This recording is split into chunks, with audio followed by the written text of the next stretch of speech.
Hi hello welcome to Xylem teaching exams. ഞാൻ ലിയ.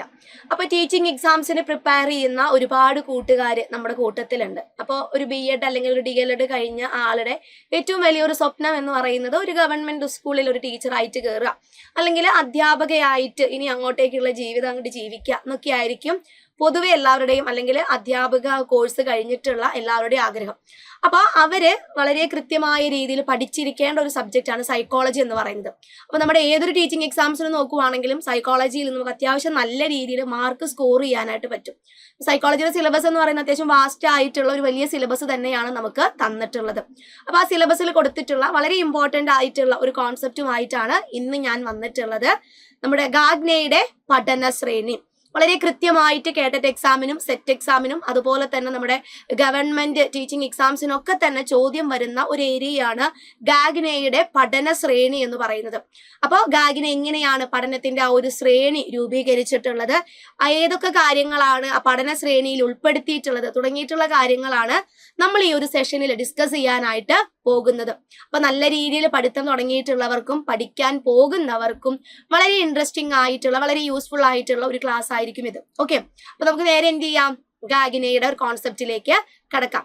അപ്പോൾ നിങ്ങൾ ആദ്യം പഠിച്ചിരിക്കേണ്ടത് ഹയറാർക്കി ഓഫ് ലേണിംഗ് അല്ലെങ്കിൽ പഠനത്തിന്റെ ക്രമീകരണ ശ്രേണി അത് രൂപീകരിച്ചിട്ടുള്ളത് റോബർട്ട് M. ഗാഗ്നയാണ്. കാരണം ഇത് ഇങ്ങനെ തന്നെ നമ്മുടെ എക്സാമിന് ചോദിക്കാറുണ്ട്, ആരാണ് പഠനത്തിന്റെ ക്രമീകരണ ശ്രേണി രൂപീകരിച്ചിട്ടുള്ളത്. വളരെ ഡയറക്റ്റ് ആയിട്ടുള്ള ക്വസ്റ്റ്യൻസ് ആണ്.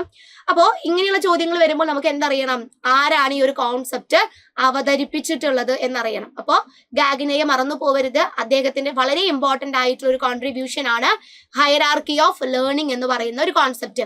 ഓക്കെ, ഇവിടെ മൂപ്പര് ചെയ്യുന്നത് പഠന പ്രക്രിയയെ അപഗ്രഥിച്ച് അവയെ സങ്കീർണതയ്ക്കനുസരിച്ച് ക്രമീകരിക്കുകയാണ് മൂപ്പര് ചെയ്തു വെച്ചിട്ടുള്ളത്. അതായത് പഠന പ്രക്രിയയിൽ ധാരാളം കാര്യങ്ങൾ വരുന്നുണ്ട് അല്ലെ. പഠനം ശരിയായ രീതിയിൽ നടക്കണമെങ്കിൽ അവിടെ ധാരാളം പ്രക്രിയകൾ ആവശ്യമായിട്ട് വരുന്നുണ്ട്.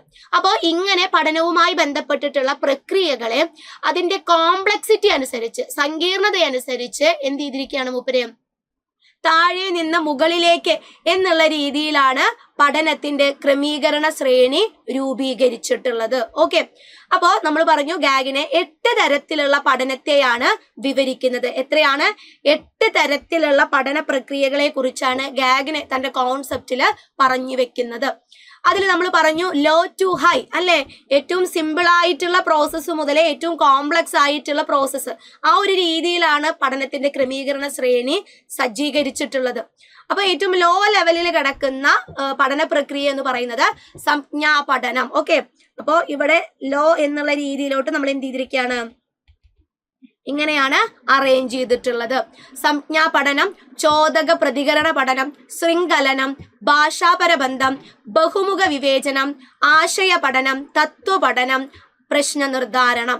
ഇതിലെ പഠന പ്രക്രിയയുമായി ബന്ധപ്പെട്ടിട്ട് വരുന്ന ഏറ്റവും കോംപ്ലക്സ് ആയിട്ടുള്ള പ്രൊസീജിയർ അല്ലെങ്കിൽ പ്രോസസ്സ് എന്ന് പറയുന്നത് പ്രശ്ന നിർദ്ധാരണമാണ്. ഓക്കെ, ശരിയായ രീതിയിൽ പഠനം നടന്നിട്ടുണ്ട് എന്നതിന്റെ സൂചന എന്ന് പറയുന്നത് എന്താണ്, ഒരു കുട്ടിക്ക് ശരിയായ രീതിയിൽ അവന്റെ പ്രശ്നങ്ങളെ സോൾവ് ചെയ്യാനായിട്ട് പറ്റുന്നുണ്ടെങ്കിൽ അവിടെയാണ് ശരിയായിട്ടുള്ള പഠനം നടക്കുന്നത്. അപ്പൊ ഏറ്റവും കോംപ്ലക്സ് ആയിട്ടുള്ള ഒരു പഠന പ്രക്രിയ എന്ന് പറയുന്നത് പ്രശ്ന നിർദ്ധാരണമാണ്. ആരുടെ കോൺസെപ്റ്റ് അനുസരിച്ച്? ഗാഗ്നയുടെ കോൺസെപ്റ്റ് അനുസരിച്ച്.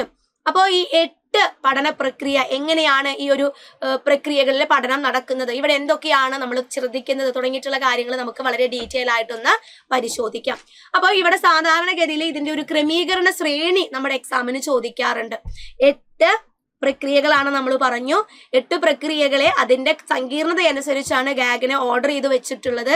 ഏറ്റവും ലോ ലെവലിൽ കിടക്കുന്ന ലേണിംഗ് പ്രോസസ്സ് എന്ന് പറയുന്നത് ഏതാണ്? സംജ്ഞാ പഠനം അല്ലെങ്കിൽ സിഗ്നൽ ലേണിംഗ് ആണ്.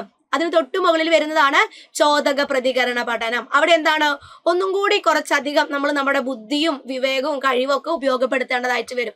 അപ്പോൾ ഓരോ പടി നമ്മളിങ്ങനെ മുകളിലേക്ക് കയറും തോറും എന്താണ്, പഠനത്തിന്റെ സങ്കീർണത ഇങ്ങനെ കൂടി വരുന്നുണ്ട്. ഓക്കെ, ഇതാണ് നമ്മുടെ ഗാഗ്നയുടെ ഹയറാർക്കി ഓഫ് ലേണിംഗ് എന്ന് പറയുന്നത്.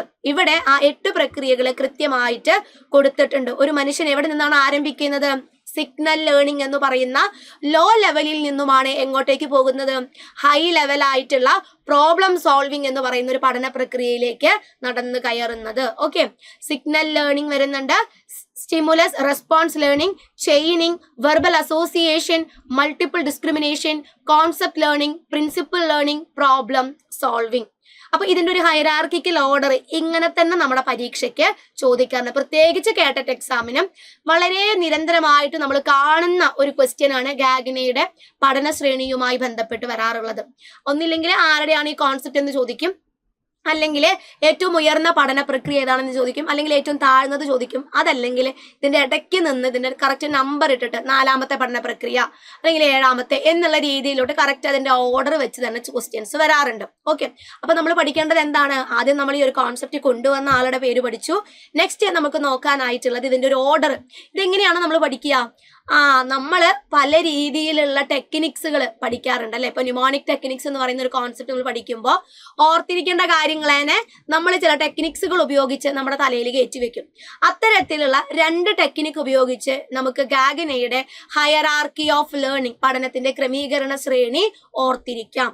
ഒന്ന് നമ്മുടെ അക്രോണിം ടെക്നിക്ക് ഉപയോഗിക്കാം, മറ്റൊന്ന് അക്രോസ്റ്റിക്സ് ഉപയോഗിച്ചും നമുക്ക് ഗാഗ്നയുടെ ഹയറാർക്കി ഓഫ് ലേണിംഗ് ഓർത്തിരിക്കാം. ഓക്കെ, അക്രോണിംസും അക്രോസ്റ്റിക്സും ഇത് നമുക്ക് പരിചിതമായിട്ടുള്ള കാര്യങ്ങളാണ്. എന്ത് ചെയ്യാം, നമുക്ക് എങ്ങനെയാണ് ടെക്നിക്ക് എന്ന് നമുക്ക് നോക്കാം. അപ്പൊ അക്രോണിം എന്ന് പറഞ്ഞു കഴിഞ്ഞാൽ അതൊരു നിമോണിക് ടെക്നിക്കാണ്. അവിടെ നമ്മൾ ഉപയോഗിക്കുന്നത് എന്താണ്? നമുക്ക് എന്തൊക്കെ കാര്യങ്ങളാണോ നമ്മുടെ മെമ്മറിയിൽ സൂക്ഷിക്കേണ്ടത്, എന്തൊക്കെ കാര്യങ്ങളാണോ നമുക്ക് ഓർത്തിരിക്കേണ്ടത്, ആ കാര്യങ്ങളുടെ ആദ്യത്തെ അക്ഷരങ്ങൾ കൂട്ടി വെച്ച് നമ്മൾ ഒരു വേർഡ് ക്രിയേറ്റ് ചെയ്യുന്നു. പിന്നീട് നമ്മൾ ഓർത്തിരിക്കുന്നത് ആ വേർഡാണ്.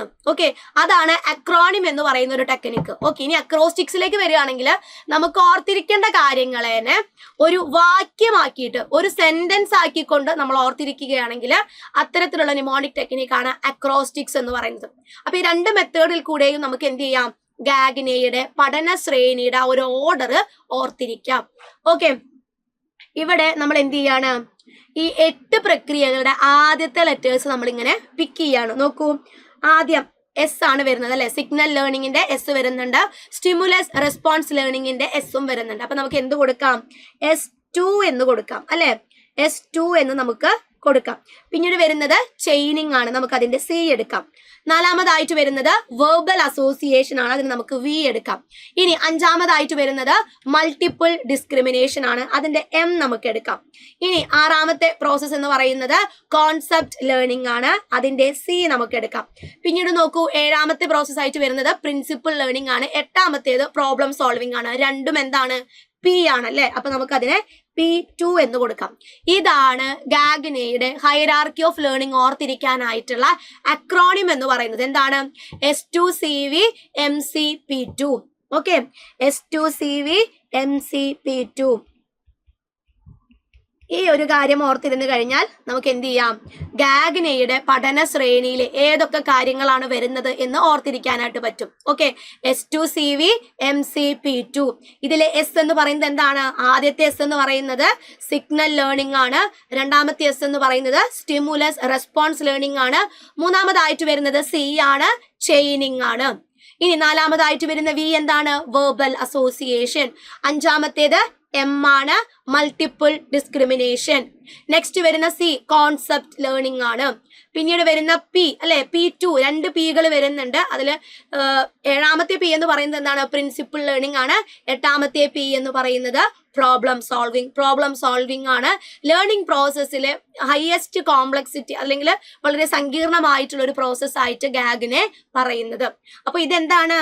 അക്രോണിമാണ്. ഇനി നമുക്ക് എന്ത് ചെയ്യാം?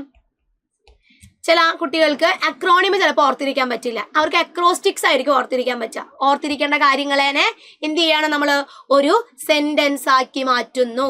ഇനി ഇതെങ്ങനെയാണ് നമുക്കൊരു സെന്റൻസ് ഉണ്ടാക്കി എടുക്കാൻ പറ്റുന്നത്? നല്ല രീതിയിൽ ഓർത്തിരിക്കാൻ പറ്റുന്ന ഒരു സെന്റൻസ് ഉണ്ടാക്കിയാലോ? നമുക്ക് 2 S വരുന്നുണ്ട് അല്ലെ. നമുക്ക് അതിന് എന്ത് കൊടുക്കാം? സീതേ സീതേ ചാടിവ മരത്തിന്റെ കൊമ്പത്ത് പാട്ടുപാട്. എന്താ പറഞ്ഞത്?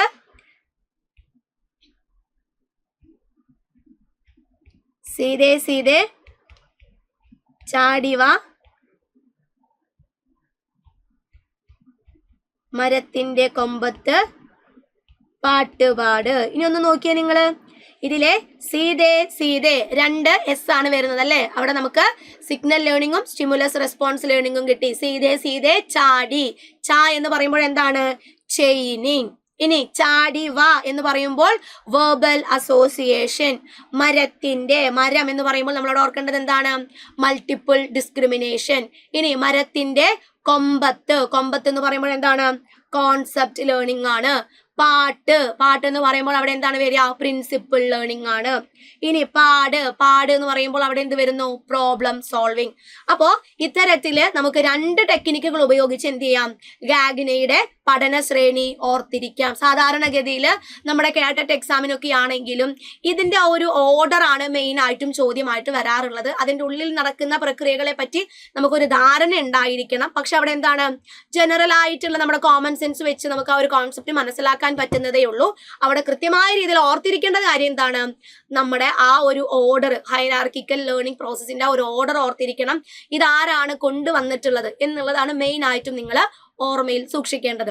അപ്പൊ അത് ഓർമ്മയിൽ വെക്കാനായിട്ടുള്ള ഒരു 2 ടെക്നിക്കുകൾ അല്ലെ, അക്രോണിമും പറഞ്ഞു തന്നു, അക്രോസ്റ്റിക്സും പറഞ്ഞു തന്നു. എന്തായിരുന്നു അക്രോണിം ആയിട്ട് കൊടുത്തത്, S2CV MCP2.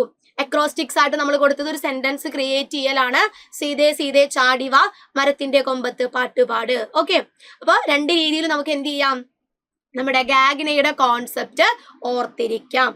ഇനി നമുക്ക് എന്ത് ചെയ്യാം, നമ്മുടെ 8 പ്രോസസ്സുകൾ എന്താണെന്ന് ജസ്റ്റ് ഒന്ന് നമുക്ക് നോക്കി പോവാം. ഈ കോൺസെപ്റ്റുകളൊക്കെ സിമ്പിൾ ആണ്. നമ്മൾ പഠനവുമായി ബന്ധപ്പെട്ടിട്ടുള്ള തിയറീസ് പഠിക്കുന്നുണ്ട്. അതുമായി ബന്ധപ്പെട്ട് പഠനത്തെ സ്വാധീനിക്കുന്ന കുറെ ഫാക്ടേഴ്സ് നമ്മൾ പഠിക്കുന്നുണ്ട്. പഠനം എന്ന് പറയുന്ന ഒരു കോൺസെപ്റ്റ് പഠിക്കുന്ന സമയത്ത് നമ്മൾ കണ്ടുപോകുന്ന കുറെ കോൺസെപ്റ്റുകൾ തന്നെയാണ് ഇവിടെ ഗാഗ്നയുടെ തിയറിയിലും നമ്മൾ പഠിക്കുന്നത്. ഓക്കെ, അതിനെന്ത് ചെയ്തൊന്ന് മാത്രം കൃത്യമായ രീതിയിൽ ഒരു ഓർഡർ ആക്കിയിട്ട് ഗാഗ്നെ അവതരിപ്പിച്ചു എന്ന് മാത്രം. ഓക്കെ, അപ്പൊ ഇതിലെ ആദ്യത്തെ പ്രക്രിയ എന്ന് പറയുന്നത് എന്താണ്, സംജ്ഞാ പഠനമാണ്, സിഗ്നൽ ലേണിംഗ് ആണ്. നമ്മൾ അതിനോടൊപ്പം തന്നെ പറഞ്ഞു ഏറ്റവും സിമ്പിൾ ആയിട്ടുള്ള ഒരു പഠന പ്രക്രിയ എന്ന് പറയുന്നത് സിഗ്നൽ ലേണിംഗ് ആണ്. ഇവിടെ കുട്ടിക്ക് എന്ത് ചെയ്യേണ്ട ആവശ്യമില്ല, കുട്ടിയുടെ ബുദ്ധിപരമായിട്ടുള്ള കഴിവുകളോ അല്ലെങ്കിൽ കലുഷിതമായിട്ടുള്ള ചിന്തകളോ കാര്യങ്ങളോ ഒന്നും തന്നെ എവിടെ വരുന്നില്ല, സിഗ്നൽ ലേണിംഗ് എന്ന് പറയുന്ന ഒരു പ്രക്രിയയിൽ ഉപയോഗിക്കേണ്ടതായിട്ട് വരുന്നില്ല. ഇവിടെ എങ്ങനെയാണ് പഠനം നടക്കുന്നത്, ഇത് നമ്മുടെ ക്ലാസിക്കൽ കണ്ടീഷനിങ് തിയറി അനുസരിച്ച് പഠനം നടക്കുന്ന ഒരു മെത്തേഡുമായി ബന്ധപ്പെട്ടതാണ്. ഓക്കെ, ഇത് പൗരാണിക അനുബന്ധന പഠനമാണ്. അപ്പൊ ഇവിടെ എങ്ങനെയായിരിക്കും കുട്ടികൾ പഠിക്കുന്നത്, പഠിതാവ് ഒരു നിശ്ചിത ചോദകത്തിന് അഥവാ സൂചനയ്ക്ക് ഒരു അനുബന്ധിത പ്രതികരണം പഠിക്കുന്നു. ഞാൻ ഒരു കാര്യം കുട്ടികൾക്ക് കാണിച്ചു കൊടുക്കുന്നു, ഞാൻ കാണിച്ചു കൊടുത്തിട്ട് കുട്ടികളോട് പറയാണ്, മക്കളെ, ഞാനിപ്പോ ഒരു മാങ്ങയുടെ ചിത്രം കാണിച്ചു കൊടുത്തിട്ട് പറയാണ്, മക്കളെ ഇത് മാംഗോ, ഇത് മാംഗോ. ഇത് ഞാൻ എന്ത് ചെയ്യാണ്, ഒരു 5-6 തവണ ഞാൻ റിപ്പീറ്റ് ചെയ്ത് ഈ കാർഡ് കാണിച്ചു കൊടുത്തിട്ട് പറഞ്ഞു കൊടുക്കുമ്പോൾ സ്വാഭാവികമായിട്ടും ഇവർ എന്ത് ചെയ്യും, നെക്സ്റ്റ് ഡേ വരുമ്പോൾ ഞാൻ ഈ ചിത്രം കാണിച്ചു കൊടുത്ത് അവർ എൻ്റെ അടുത്ത് പറയും, ടീച്ചറെ അത് മാങ്ങയാണ്. ഇതാണ് സംജ്ഞാ പഠനത്തിൽ നടക്കുന്നത്, സിഗ്നൽ ലേണിംഗിൽ നടക്കുന്നത്. നമ്മൾ വളരെ ചെറിയ കുട്ടികൾക്ക് കാര്യങ്ങളൊക്കെ പഠിപ്പിച്ചു കൊടുക്കുന്നത് ഈ ഒരു രീതിയിലാണ് അല്ലെ. അവിടെ കുട്ടിക്ക് എന്തറിയുന്നില്ല, എന്താണ് മാങ്ങ, മാങ്ങയുടെ പ്രത്യേകത എന്താണ്, ഇത് ഏത് സമയത്താണ് ഉണ്ടാകുന്നത്, എന്തിനു വേണ്ടിയിട്ടാണ് ഉപയോഗിക്കുന്നത്, ഇങ്ങനെ മാങ്ങ എന്ന് പറയുന്ന ഒരു കാര്യത്തെ പറ്റി കുട്ടി അറിയുന്നില്ല. കുട്ടിക്ക് ആകെ കൂടെ അറിയാവുന്നത് എന്ത് മാത്രമേ ഉള്ളൂ, ഇങ്ങനെ ഒരു ചിത്രം കാണിച്ചു കൊടുത്തു കഴിഞ്ഞാൽ മൂപ്പര് ഇതെന്താന്ന് ചോദിച്ചു കഴിഞ്ഞാൽ എന്താന്ന് പറയും, മാങ്ങയാണ് ടീച്ചറെ എന്ന് പറയും. ഓക്കെ, ഇവിടെ എന്ത് വരുന്നില്ല, കുട്ടിക്ക് ചിന്തിക്കാനായിട്ടുള്ള ശേഷികളോ അല്ലെങ്കിൽ കുട്ടിയുടെ ബുദ്ധിപരമായിട്ടുള്ള കഴിവുകളോ ഒന്നും തന്നെ കുട്ടി ഇവിടെ ഉപയോഗപ്പെടുത്തുന്നില്ല. ടീച്ചർ പറഞ്ഞു കൊടുത്തിട്ടുള്ള കാര്യം അങ്ങനെ തന്നെ റിപ്പീറ്റ് ചെയ്യുന്ന ഒരു കോൺസെപ്റ്റ് ആണ് സിഗ്നൽ ലേണിംഗ് എന്ന് പറയുന്നത്. ഓക്കെ, പഠനം പൗരാണിക അനുബന്ധനത്തിന്റെ ഫലമാണ് എന്നാണ് സിഗ്നൽ ലേണിംഗ് എന്ന് പറയുന്ന ഒരു പ്രോസസ്സിൽ നമ്മൾ കാണാനായിട്ട് പറ്റുന്നത്. ഇനി നമുക്ക് എന്താണ്, നമ്മളിപ്പോ ഒരു ട്രാഫിക്കിൽ നിൽക്കുകയാണെങ്കിൽ നമുക്കറിയാം റെഡ് സിഗ്നൽ കണ്ടു കഴിഞ്ഞാൽ അവിടെ എന്താണ്, വണ്ടി സ്റ്റോപ്പ് ചെയ്യണം. ഗ്രീൻ സിഗ്നൽ കണ്ടു കഴിഞ്ഞാൽ അവിടെ എന്താണ് വരുന്നത്, നമുക്ക് മുന്നോട്ടേക്ക് പോകാം. ഇത് ഒരു തരത്തിൽ എന്താണ്, സിഗ്നൽ ലേണിംഗ് ആണ്, ഒരു സിഗ്നലിനോട് നമ്മൾ കൊടുക്കുന്ന പ്രതികരണം. ഓക്കെ, അപ്പോൾ ഈ രീതിയിലുള്ള പഠനമാണ് ഏറ്റവും ലോവസ്റ്റ് അല്ലെങ്കിൽ വളരെ സങ്കീർണത കുറഞ്ഞിട്ടുള്ള പഠനം എന്നുള്ള രീതിയിലേക്ക് ഗാഗ്നെ പറഞ്ഞു വെക്കുന്നത്. ഇനി നമ്മൾ എന്ത് ചെയ്യാണ്, അടുത്തൊരു സ്റ്റെപ്പിലോട്ട് നമ്മൾ കടക്കുകയാണ്. ഇവിടെ എന്താണ്, നമ്മൾ ആദ്യത്തെ സ്റ്റെപ്പിൽ ഉപയോഗിച്ചതിനേക്കാൾ കൂടുതൽ നമ്മുടെ കഴിവുകൾ എവിടെ ഉപയോഗിക്കേണ്ടതായിട്ട് വരും, രണ്ടാമത്തെ പഠന പ്രക്രിയയിൽ ഉപയോഗിക്കേണ്ടതായിട്ട് വരും. രണ്ടാമത്തെ പഠന പ്രക്രിയ എന്ന് പറയുന്നത് ചോദക പ്രതികരണ പഠനമാണ്. ഏതാണ്? ചോദക പ്രതികരണ പഠനം, അല്ലെങ്കിൽ സ്റ്റിമുലസ് റെസ്പോൺസ് ലേണിംഗ്. ഇവിടെ നമ്മൾ സിഗ്നൽ ലേണിംഗിൽ എന്ത് കൊടുത്തിട്ടുണ്ടായിരുന്നു, ഒരു സ്റ്റിമുലസിനോട് കുട്ടി എങ്ങനെയാണ് പ്രതികരിക്കുന്നത്, അതിന്റെ ഒരു അപ്ഡേറ്റഡ് വേർഷൻ, അതല്ലെങ്കിൽ കുറച്ചും കൂടി എന്താണ് കാര്യങ്ങൾ ആഡ് ചെയ്തിട്ടുള്ള ഒരു കാര്യമാണ് നമുക്ക് രണ്ടാമത്തെ സ്റ്റെപ്പിൽ കാണാൻ പറ്റുന്നത്. ഇവിടെ നമ്മുടെ സ്കിന്നറിന്റെ തിയറി അനുസരിച്ച് വരുന്ന കോൺസെപ്റ്റുകളാണ് ഉൾപ്പെടുത്തിയിട്ടുള്ളത്. എന്താണ് സ്കിന്നറിന്റെ തിയറിയിൽ? റീഇൻഫോഴ്സ്മെന്റുകൾ വഴി നമ്മൾ ആഗ്രഹിക്കുന്ന പ്രതികരണങ്ങളുടെ ആവൃത്തി, അല്ലെ, കൂടുതൽ തവണ കുട്ടികളെ കൊണ്ട് ശരിയായ രീതിയിലുള്ള പ്രതികരണങ്ങൾ കൊണ്ടുവരുത്താനായി അല്ലെങ്കിൽ വരുത്താനായിട്ട് നമുക്ക് പറ്റും. അവിടെ നമ്മൾ എന്ത് കൊടുത്താൽ മതി, കുട്ടികൾക്ക് ശരിയായിട്ടുള്ള റീഇൻഫോഴ്സ്മെന്റുകൾ കൊടുത്താൽ മതി. അപ്പോൾ ഇത്തരത്തിൽ റീഇൻഫോഴ്സ്മെന്റുകൾ കൊടുത്തുകൊണ്ട് കുട്ടികളുടെ ഭാഗത്തു നിന്നുള്ള പ്രതികരണങ്ങൾ കൂട്ടുന്ന ഒരു പഠന പ്രക്രിയയാണ് ഇവിടെ ചോദക പ്രതികരണ പഠനം എന്ന് പറയുന്ന ഒരു കോൺസെപ്റ്റ് കൊണ്ട് ഉദ്ദേശിക്കുന്നത്. ഓക്കെ, പഠനത്തിന്റെയും പ്രവർത്തനത്തിന്റെയും രൂപത്തിലുള്ള ശ്രമപരാജയ പഠനം. ഇവിടെ നമ്മൾ ആഗ്രഹിക്കുന്ന രീതിയിലുള്ള പ്രതികരണങ്ങൾ വന്നു കഴിഞ്ഞാൽ നമ്മൾ എന്ത് ചെയ്യും, കുട്ടികൾക്ക് എന്തെങ്കിലും മിഠായി കൊടുക്കുന്നു, അല്ലെങ്കിൽ അപ്രിസിയേഷൻസ് കൊടുക്കുന്നു. ഇനി നമ്മൾ ആഗ്രഹിക്കാത്തൊരു പ്രതികരണമാണ് വരുന്നതെങ്കിൽ സ്വാഭാവികമായിട്ട് നമ്മൾ എന്താ പറയാ അവരോട്, മക്കളെ നിങ്ങൾ പറഞ്ഞ ഉത്തരം തെറ്റാണ്, ഇത് ഇങ്ങനെയല്ല വരിക, ഇങ്ങനെയാണ്. അപ്പൊ ഇത്തരത്തില് ഒരു ശ്രമ പരാജയ പഠനമാണ് ചോദക പ്രതികരണ പഠനത്തിൽ നമുക്ക് കാണാനായിട്ട് പറ്റുന്നത്. ഇവിടെ ഒരു സൂചന നമ്മൾ നൽകുന്നു, പഠിതാവ് എന്ത് ചെയ്യുന്നുണ്ട്, വളരെ കൃത്യമായിട്ട് ആ സൂചനയ്ക്ക് അനുസരിച്ചുള്ള പ്രതികരണങ്ങൾ നൽകുന്നു. ശരിയായിട്ടുള്ള പ്രതികരണമാണെങ്കിൽ അത് എന്ത് ചെയ്യപ്പെടുന്നുണ്ട്, നമ്മൾ റീഇൻഫോഴ്സ് ചെയ്ത് പിന്നെയും പിന്നെയും ആ പ്രതികരണം ഉണ്ടാക്കിയെടുക്കാനായിട്ട് നോക്കുന്നുണ്ട്. ഇവിടെ ശരിക്കും പറഞ്ഞു കഴിഞ്ഞാൽ ഒരു മോട്ടോർ സ്കിൽസ് ഡെവലപ്മെന്റ് ഒക്കെ ഏതാണ്ട് ചോദക പ്രതികരണ പഠനത്തിലാണ് ഉൾപ്പെടുത്തിയിട്ടുള്ളത്. ഇപ്പൊ നമ്മൾ ബട്ടൺ ഇടുക എന്ന് പറയുന്ന ഒരു കേസ്, അതുപോലെ തന്നെ നമ്മുടെ ചെരുപ്പിടുന്ന കേസ്, ഇതൊക്കെ എന്താണ് ചോദക പ്രതികരണ പഠനത്തിന്റെ ഒരു എക്സാമ്പിൾ ആയിട്ടാണ് നമ്മൾ കൊടുക്കുന്നത്. ഓക്കെ, പഠിതാവ് അഭിലഷണീയമായിട്ടുള്ള ഒരു പ്രതികരണം നൽകുന്നില്ലെങ്കിൽ നമ്മൾ എന്ത് ചെയ്യുന്നില്ല, സമ്മാനങ്ങളൊന്നും തന്നെ നൽകുന്നില്ല. നമ്മൾ ആഗ്രഹിക്കുന്ന രീതിയിലുള്ള പ്രതികരണങ്ങൾ വരുമ്പോഴാണ് നമ്മൾ എന്ത് ചെയ്യുന്നത്, അതിനനുസരിച്ചിട്ടുള്ള സമ്മാനങ്ങൾ കൊടുക്കുന്നത്. ഓക്കെ, അപ്പൊ സിഗ്നൽ ലേണിംഗിന്റെ ഒരു അപ്ഡേറ്റഡ് വേർഷൻ എന്നുള്ള രീതിയിലോട്ട് നിങ്ങൾ എന്ത് ചെയ്യുക, ഈ ഒരു കോൺസെപ്റ്റ് ഓർത്തിരിക്കുക. ഇനി മൂന്നാമത്തെ ഒരു ലെവൽ എന്ന് പറയുന്നത് ശൃംഖലനമാണ്, ചെയിനിങ് ആണ്. ഇവിടെ നമ്മൾ ചോദക പ്രതികരണ ബന്ധത്തിലൂടെ മനസ്സിലാക്കിയെടുത്തിട്ടുള്ള കാര്യങ്ങളുണ്ട് അല്ലെ, കുറെ കാര്യങ്ങൾ നമ്മൾ എന്ത് ചെയ്യുന്നുണ്ട്, സിഗ്നൽ ലേണിംഗിൽ കൂടെയും സ്റ്റിമുലസ് റെസ്പോൺസ് ലേണിംഗിൽ കൂടെയും മനസ്സിലാക്കുന്നുണ്ട്. ഇങ്ങനെ മനസ്സിലാക്കിയിട്ടുള്ള പല പല കാര്യങ്ങളെ കൂട്ടി വെച്ചുകൊണ്ട് നമ്മൾ എന്ത് ചെയ്യാണ്, ഒരു പ്രവർത്തനം ചെയ്യുന്നു. അവിടെ എന്താണ്, കഴിഞ്ഞ 2 ഘട്ടങ്ങളിലും നമ്മൾ ഉപയോഗിച്ചതിനേക്കാൾ കൂടുതൽ കോംപ്ലക്സിറ്റി, അതല്ലെങ്കിൽ കുറച്ചും കൂടി കൂടുതൽ കഴിവുകൾ ബുദ്ധിപരമായിട്ട് നമ്മൾ ചിന്തിക്കേണ്ടതൊക്കെ ആയിട്ട് വരുന്ന ഒരു ഘട്ടമാണ് ചെയിനിങ് എന്ന് പറയുന്നത്. ഓക്കെ, നോക്കൂ, നേരത്തെ പഠിച്ച ചോദക പ്രതികരണ ബന്ധങ്ങൾ ക്രമത്തിൽ സംയോജിപ്പിച്ച് നമ്മൾ എന്ത് ചെയ്യുന്നു, ഒരു ബിഹേവിയറൽ പാറ്റേൺ, ഒരു വ്യവഹാര ശൃംഖല രൂപപ്പെടുത്തിയെടുക്കുന്നു.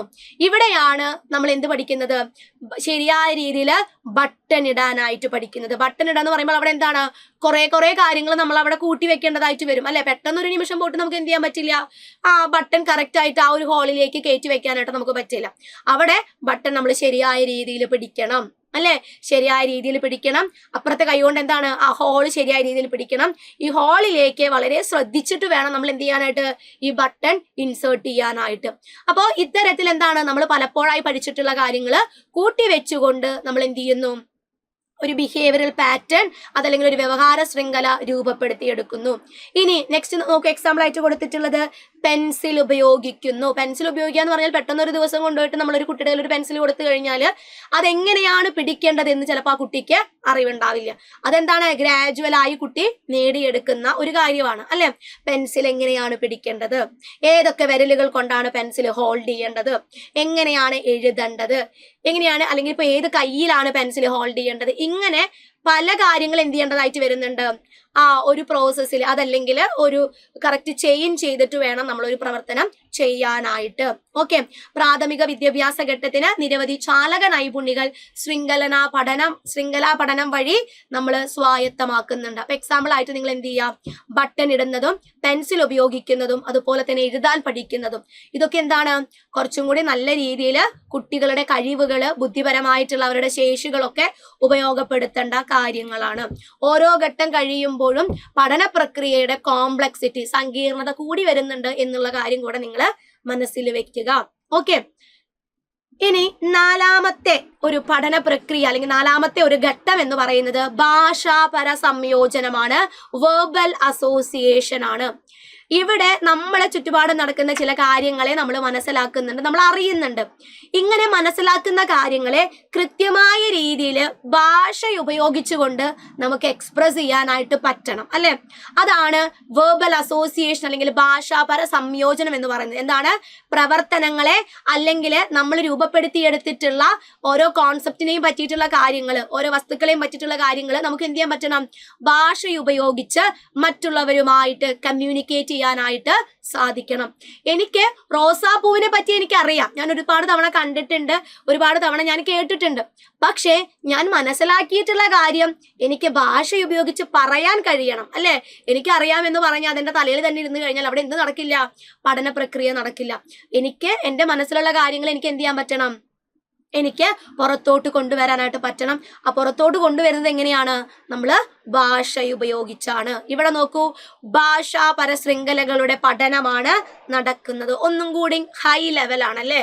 നമ്മൾ വിചാരിച്ച കാര്യങ്ങള് അതേ രീതിയിൽ തന്നെ നമുക്ക് എക്സ്പ്രസ് ചെയ്യാൻ പറ്റണമെങ്കിൽ അവിടെ എന്താണ്, അത്യാവശ്യം നല്ല രീതിയിൽ നമ്മുടെ മണ്ട അല്ലെങ്കിൽ നമ്മുടെ ബുദ്ധി ഉപയോഗിക്കേണ്ടതായിട്ട് വരും. നോക്കൂ, ഒരു ശൃംഖലയിൽ കുറഞ്ഞത് 3 ഘടകങ്ങൾ ഉണ്ടായിരിക്കും. ഭാഷാപരമായിട്ടുള്ള സംയോജനം നടക്കണമെങ്കിൽ മുൻ പഠനത്തിന്റെ സഹായത്തോടെ നമ്മൾ എന്ത് ചെയ്യണം, ചോദകവും ബന്ധപ്പെട്ട പ്രതികരണവുമായി ശൃംഖലനം നടത്തുകയും ആ ബന്ധം ചോദകങ്ങളെ വേർതിരിക്കുന്നതിനും പ്രതികരണം പുറപ്പെടുവിക്കുന്നതിനും സഹായകരമായി വർത്തിക്കണം. നേരത്തെ നമ്മൾ മനസ്സിലാക്കിയെടുത്തിട്ടുള്ള ബിംബങ്ങളെ നമ്മൾ നേരത്തെ പഠിച്ചിട്ടുള്ള ഭാഷയുമായി ഒരു കണക്ഷൻ നമുക്ക് ക്രിയേറ്റ് ചെയ്യാനായിട്ട് പറ്റണം. ഒരു ആപ്പിൾ കാണുമ്പോൾ അത് ആപ്പിൾ ആണ് എന്ന് പറയാൻ നമുക്ക് പറ്റണം. അവിടെയാണ് വെർബൽ അസോസിയേഷൻ എന്ന് പറയുന്ന ഒരു ഘട്ടം പൂർത്തിയാകുന്നത്. ഓക്കെ, ഇനി 5ാമത്തെ ഒരു ലെവലിലോട്ട് കടക്കുമ്പോൾ ഇവിടെ എന്താണ്, പഠന പ്രക്രിയയുടെ സങ്കീർണത ഒന്നും കൂടെ കൂടുന്നുണ്ട്. അതാണ് ബഹുമുഖ വിവേചനം അല്ലെങ്കിൽ മൾട്ടിപ്പിൾ ഡിസ്ക്രിമിനേഷൻ എന്ന് പറയുന്നത്. 5ാമത്തെ ഘട്ടം ഏതാണ്, മൾട്ടിപ്പിൾ ഡിസ്ക്രിമിനേഷൻ അല്ലെങ്കിൽ ബഹുമുഖ വിവേചനം. ഇവിടെ ഒരേപോലെ സാമ്യമുള്ള ചോദകങ്ങൾക്ക് പല തരത്തിലുള്ള പ്രതികരണങ്ങൾ നൽകാൻ കഴിയുമ്പോഴാണ് ബഹുമുഖ വിവേചനം എന്ന് പറയുന്ന ഒരു ഘട്ടം പൂർത്തിയാകുന്നത്. ഇവിടെ സാമ്യമുള്ള ചോദകങ്ങൾ പറയുമ്പോൾ സ്വാഭാവികമായിട്ടും കുട്ടികളെ സംബന്ധിച്ച് അവർക്ക് എന്താണ്, നമ്മളിപ്പോ ചെറിയ കുട്ടികളൊക്കെ ആയിരിക്കുമ്പോൾ അവർക്ക് കാക്കേനെ കാണിക്കുകയാണെങ്കിൽ അതല്ലെങ്കിൽ ഏതെങ്കിലും ഒരു കിളികളെ കാണുമ്പോൾ സ്വാഭാവികമായിട്ടും നമ്മൾ എന്താ പറഞ്ഞു കൊടുക്കുക, കാക്ക പോണു എന്നല്ലേ നമ്മൾ പറഞ്ഞു കൊടുക്കുക.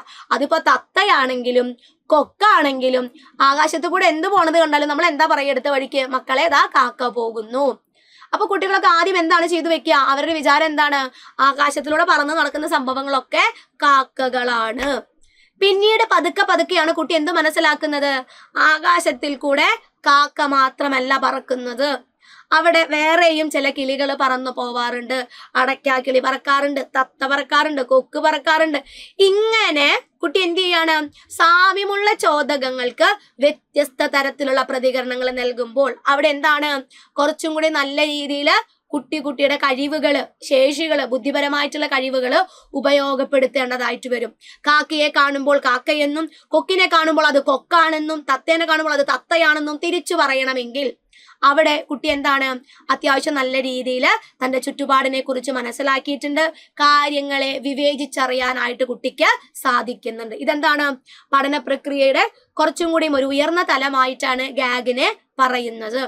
സാമ്യമുള്ള ചോദകങ്ങൾക്ക് എന്ത് ചെയ്യുന്നു, വ്യത്യസ്ത തരത്തിലുള്ള പ്രതികരണങ്ങൾ നൽകുമ്പോഴാണ് ഈ ഒരു ഘട്ടത്തിൽപ്പെട്ട വ്യവഹാരങ്ങൾ രൂപീകൃതമാകുന്നത്. ബഹുമുഖ വിവേചനം, അല്ലേ? ഇനി ആറാമത്തെ ഒരു ഘട്ടം എന്ന് പറയുന്നത് ആശയ പഠനമാണ്. ആശയ പഠനം അല്ലെങ്കിൽ കോൺസെപ്റ്റ് ലേണിംഗ് എന്ന് പറയുന്നത്. എന്താണ് ഈ കോൺസെപ്റ്റ് ലേണിംഗ് എന്ന് പറയുന്നത്? ഇവിടെ ഒരാശയം പഠിക്കുമ്പോൾ പഠിതാവ് ചോദകത്തിന്റെ വസ്തുനിഷ്ഠമായ ഭൗതിക സവിശേഷതകൾക്ക് പകരം എന്തൊക്കെയാണ് മനസ്സിലാക്കുന്നത്? ആ വസ്തുവിന്റെ നിറം, ആകൃതി, അതുപോലെ തന്നെ ഗുണം, ഇങ്ങനെയുള്ള കാര്യങ്ങൾക്ക് പ്രാധാന്യം നൽകുമ്പോഴാണ് അവിടെ ആശയ പഠനം നടക്കുന്നത്. ആദ്യ നാളുകളിൽ കുട്ടി എന്താണ് പഠിക്കുന്നത്? ആകാശത്തിലൂടെ ഇങ്ങനെ പല പല കിളികൾ പറന്നു പോകുന്നുണ്ട്, അതിൽ കാക്കയുണ്ട്, തത്തയുണ്ട്, കൊക്കുണ്ട്, ഇങ്ങനെയുള്ള ചില കാര്യങ്ങൾ പറന്നു പോകുന്നുണ്ട്. പതുക്കെ പതുക്കെയാണ് കുട്ടി എന്ത് മനസ്സിലാക്കുന്നത്? കാക്ക അതിന് ഇന്ന പ്രത്യേകതകൾ വരുന്നുണ്ട്, കൊക്കിന് ഇന്ന പ്രത്യേകതകൾ വരുന്നുണ്ട്. പിന്നീട് ഇത്തരത്തിലുള്ള വസ്തുക്കളുടെ നിറം, അതിന്റെ ആകൃതി, അതുപോലെ തന്നെ അതിന്റെ സ്ഥാനം തുടങ്ങിയവയ്ക്ക് പ്രാധാന്യം നൽകിക്കൊണ്ട് കുട്ടി എന്ത് ചെയ്യുന്നുണ്ട്? ചിന്തിക്കുന്നതാണ് ആശയ പഠനത്തില് നടക്കുന്നത്. അപ്പോൾ ബഹുമുഖ വിവേചനം, അതായത് മൾട്ടിപ്പിൾ ഡിസ്ക്രിമിനേഷൻ ശരിയായ രീതിയിൽ നടത്തിയെടുത്തിട്ടുള്ള ഒരു കുട്ടിക്ക് മാത്രമേ എന്ത് ചെയ്യാനായിട്ട് പറ്റുള്ളൂ? ശരിയായ രീതിയിലുള്ള ആശയങ്ങൾ രൂപീകരിക്കാനായിട്ട് സാധിക്കുള്ളൂ, അല്ലെ? ആകാശത്തിലൂടെ പറന്നു പോകുന്ന കിളികളെ അവ വേറെ വേറെയാണ്, അതിന് വേറെ വേറെ പ്രത്യേകതകളുണ്ട്, വേറെ വേറെ സവിശേഷതകളുണ്ട് എന്നുള്ള രീതിയിലോട്ട് കുട്ടി കാര്യങ്ങൾ മനസ്സിലാക്കുമ്പോഴാണ് ആശയ പഠനം എന്ന് പറയുന്ന ഒരു കാര്യം അവിടെ പൂർത്തിയാക്കപ്പെടുന്നത്. ഓക്കെ, അപ്പോ ഒന്നിന് ശേഷം ഒന്ന്, അതല്ലാതെ ആദ്യം ആശയങ്ങൾ രൂപീകരിച്ചിട്ടല്ല കുട്ടി എന്ത് ചെയ്യുന്നത്? ബഹുമുഖ വിവേചനം നടത്തുന്നത്. അതിന് കൃത്യമായിട്ട് എന്ത് കൊടുത്തിട്ടുണ്ട്? ഗാഗിനെ ഒരു ഓർഡർ കൊടുത്തിട്ടുണ്ട് നമ്മൾ പറഞ്ഞു, അല്ലെ? ഇപ്പൊ ഏതാണ്ട് നമുക്ക് ആ ഒരു ഓർഡർ നിങ്ങൾക്ക് കിട്ടിയിട്ടുണ്ടെന്ന് വിചാരിക്കുന്നു. ഇനി ഏഴാമത്തെ ഒരു ഘട്ടം എന്ന് പറയുന്നത് തത്വപഠനമാണ്, പ്രിൻസിപ്പിൾ ലേണിംഗ് ആണ്. ഇത് ആശയ പഠനത്തിനേക്കാൾ കുറച്ചും കൂടി ഉയർന്ന നിലവാരത്തിലുള്ള ഒരു പഠനമാണ്. ഇവിടെ നമ്മൾ 2 or 3 ആശയങ്ങൾ ഒരുമിച്ച് ചേർത്താണ് എന്ത് രൂപീകരിക്കുന്നത്? പ്രിൻസിപ്പിൾസ് അല്ലെങ്കിൽ തത്വങ്ങൾ രൂപീകരിക്കുന്നത്. പനി വരുന്നു, പനി വന്നു കഴിഞ്ഞാല് സ്വാഭാവികമായിട്ടും എന്താണ്? ഡോക്ടറെ കാണിക്കണം. അപ്പൊ ഡോക്ടർ നമുക്ക് എന്ത് തരും? പനി മാറാനുള്ള മരുന്ന് തരും. ആ മരുന്ന് നമ്മൾ കറക്റ്റായ സമയത്ത് ശരിയായ രീതിയിൽ കഴിക്കുകയാണെങ്കിൽ നമ്മുടെ പനി മാറും. ഇവിടെ നമ്മൾ എത്ര തരത്തിലുള്ള ആശയങ്ങൾ കൂട്ടിവെച്ചു, അല്ലെ? പനി വന്നു, പനി വന്നത് എന്താണ്? ഇന്ന കാരണങ്ങൾ കൊണ്ടായിരിക്കും എന്നുള്ള രീതിയിൽ നമ്മൾ പറയുന്നു, ഡോക്ടറെ കാണിക്കുന്നു, ഡോക്ടർ നമുക്ക് മരുന്ന് തന്നു കഴിഞ്ഞാൽ പനി മാറും. ഇങ്ങനെ ഒരു കാര്യം നമുക്ക് പറയണമെങ്കിൽ അവിടെ എന്ത് നടന്നിട്ടുണ്ട്? പല പല ആശയങ്ങൾ കൂട്ടിവെച്ചുകൊണ്ടാണ് നമ്മൾ ആ ഒരു പ്രിൻസിപ്പിള് അല്ലെങ്കിൽ മനസ്സിലാക്കിയെടുത്തിട്ടുള്ളത്. ഇനി നമ്മുടെ അന്തരീക്ഷത്തിലെ ചൂട് കൂടുന്നു. ഈ ചൂട് കൂടുന്നതിന് ഇഷ്ടം പോലെ കാരണങ്ങളുണ്ട്. നമ്മൾ അമിതമായിട്ട് പ്ലാസ്റ്റിക് ഉപയോഗിച്ച പ്ലാസ്റ്റിക്കുകൾ നമ്മൾ കത്തിച്ചു. ഇത് കത്തിച്ചപ്പോൾ വന്നിട്ടുള്ള ആ വിഷപ്പുക നമ്മുടെ അന്തരീക്ഷത്തിലേക്ക് പോയിട്ട് നമ്മുടെ ഓസോൺ പാളിക്ക് കേടുപാടുകൾ സംഭവിച്ചു. സൂര്യന്റെ ആ ഒരു രശ്മികൾ വളരെ ഡയറക്റ്റ് ആയിട്ട് നമ്മുടെ മേത്തേക്ക് ഇപ്പോൾ അടിക്കുന്നുണ്ട്. അങ്ങനെയാണ് നമുക്ക് ചൂട് കൂടുന്നത്. അപ്പൊ ഈ പറഞ്ഞ കാര്യത്തില് നമ്മൾ കുറെ തരത്തിലുള്ള ആശയങ്ങൾ കൂട്ടിവെച്ചിട്ടുണ്ട്. അപ്പോൾ ഇങ്ങനെ ഒരു 3 or 4 അതിൽ കൂടുതലോ ആശയങ്ങൾ കൂട്ടിവെച്ചാണ് നമ്മൾ എന്ത് ചെയ്യുന്നത്? തത്വപഠനം സാധ്യമാകുന്നത്. ഇവിടെ എന്താണ്? ആശയ പഠനത്തിനേക്കാൾ കൂടുതൽ ഒരു സങ്കീർണത നമുക്ക് എവിടെ കാണാൻ പറ്റും? പ്രിൻസിപ്പിൾ ലേണിംഗിൽ കാണാനായിട്ട് സാധിക്കും. ഇനി ഏറ്റവും ഒടുവിലായിട്ട് വരുന്നത് പ്രശ്ന നിർദ്ധാരണമാണ്. പഠനത്തിന്റെ ഉയർന്ന തലം അല്ലെങ്കിൽ ഒരു ഉയർന്ന പ്രക്രിയയായിട്ട് പറയുന്നത് പ്രശ്ന നിർദ്ധാരണമാണ്. വളരെ സങ്കീർണത നിറഞ്ഞിട്ടുള്ള, വളരെ കോംപ്ലക്സ് ആയിട്ടുള്ള ഒരു പ്രോസസ്സാണ് പ്രോബ്ലം സോൾവിങ് എന്ന രീതിയിലേക്ക് വരുന്നത്. നോക്കൂ, നേരത്തെ പഠിച്ച തത്വങ്ങളെ കൂട്ടി യോജിപ്പിച്ചുണ്ടാക്കുന്ന പുതിയ സങ്കീർണ തത്വങ്ങൾ ഏതെങ്കിലും പ്രശ്ന സന്ദർഭത്തിന് പരിഹാരം കാണുക എന്ന ലക്ഷ്യം സാക്ഷാത്കരിക്കാൻ കഴിയുമ്പോഴാണ് ഈ ഒരു ഘട്ടം പൂർത്തിയാകുന്നത്, അല്ലെ? അന്തരീക്ഷത്തിലെ ചൂട് കൂടാനുള്ള കാരണങ്ങൾ എന്തൊക്കെയാണെന്ന് നമ്മൾ കണ്ടെത്തി. നെക്സ്റ്റ് സ്റ്റെപ്പ് എന്താണ്? ഇന്ന രീതിയിൽ പോയി കഴിഞ്ഞാൽ നമുക്ക് അന്തരീക്ഷത്തിലെ ചൂട് കുറയ്ക്കാനായിട്ട് പറ്റും എന്ന് പറയണമെങ്കിൽ അവിടെ അത്യാവശ്യം നല്ല രീതിയിൽ നമ്മൾ എന്തുപയോഗിക്കണം? നമ്മുടെ ബുദ്ധിപരമായിട്ടുള്ള കഴിവുകള്, നമ്മുടെ ചിന്താ ശേഷികളൊക്കെ ഉപയോഗപ്പെടുത്തേണ്ടതായിട്ട് വരും. പ്ലാസ്റ്റിക്കിന്റെ ഉപയോഗം നമുക്ക് കുറയ്ക്കാം. അതല്ലെങ്കിൽ ഉപയോഗിച്ച പ്ലാസ്റ്റിക്കുകൾ നമുക്ക് റീസൈക്കിൾ ചെയ്ത് പിന്നെയും ഉപയോഗിക്കാം. കൂടുതൽ മരങ്ങൾ വെച്ച് പിടിപ്പിക്കാം. ഇങ്ങനെ ഒരു പ്രത്യേകമായിട്ടുള്ള പ്രശ്നത്തിന് ഒരു പരിഹാരം കൊടുക്കാൻ പറ്റുക, അതാണ് പഠനത്തിന്റെ ഉയർന്ന തലമായിട്ട് ആര് കാണുന്നത്? ഗാഗ്നെ കാണുന്നത്. ഓക്കെ, അപ്പൊ പ്രശ്ന നിർദ്ധാരണമാണ് ഹൈയസ്റ്റ് ലെവൽ, ഉയർന്ന തലമായിട്ട് പറയുന്നത്. പഠനത്തിന്റെ ഉയർന്ന തലം എന്ന് പറയുന്നത് പ്രശ്ന നിർദ്ധാരണമാണ്, പ്രോബ്ലം സോൾവിംഗ് ആണ്.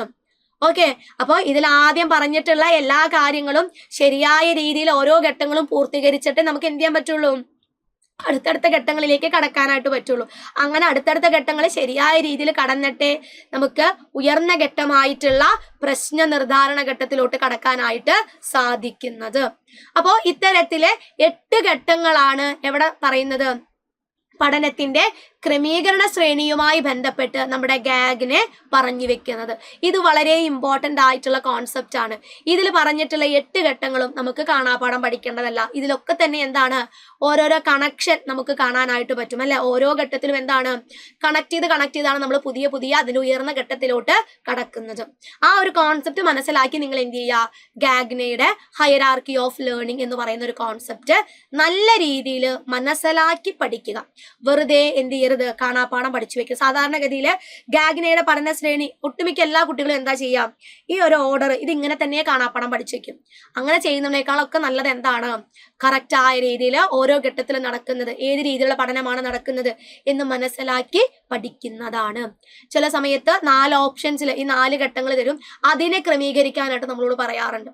അപ്പൊ അങ്ങനെയുള്ള ക്വസ്റ്റ്യൻസ് വരുമ്പോൾ നമ്മൾ ഉപയോഗിക്കേണ്ടത് എന്താണ്, ഒന്നില്ലെങ്കിൽ നിങ്ങൾ അക്രോണിയം പഠിച്ചു വെക്കുക, അതല്ലെങ്കിൽ ഇത് ഓർത്തിരിക്കാൻ വേണ്ടിയിട്ടുള്ള അക്രോസ്റ്റിക്സ് ഓർത്തിരിക്കുക. അക്രോണിയം എന്തായിരുന്നു, S2CV MCP2. അക്രോസ്റ്റിക്സ് എന്ന് പറയുന്നത് സീതേ ചാടിവ മരത്തിന്റെ കൊമ്പത്ത് പാട്ടുപാട്.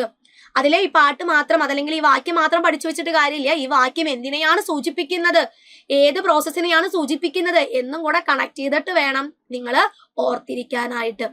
അപ്പോൾ നമ്മുടെ റോബർട്ട് എം ഗാഗ്നയുടെ പഠന ശ്രേണി നിങ്ങൾക്ക് നല്ല രീതിയിൽ മനസ്സിലായിട്ടുണ്ടെന്ന് വിചാരിക്കുന്നു.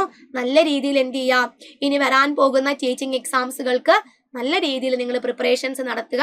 നല്ല രീതിയിൽ പഠിച്ച് ഉയർന്ന റാങ്കുകളിൽ എത്താനും നിങ്ങൾ ആഗ്രഹിക്കുന്ന ജോലിയിൽ പ്രവേശിക്കാനും നിങ്ങൾക്ക് കഴിയട്ടെ എന്ന് ആശംസിക്കുന്നു. അടുത്ത ഒരു ക്ലാസ്സിൽ നമുക്ക് പുതിയൊരു ടോപ്പിക്കുമായിട്ട് വീണ്ടും കാണാം. താങ്ക്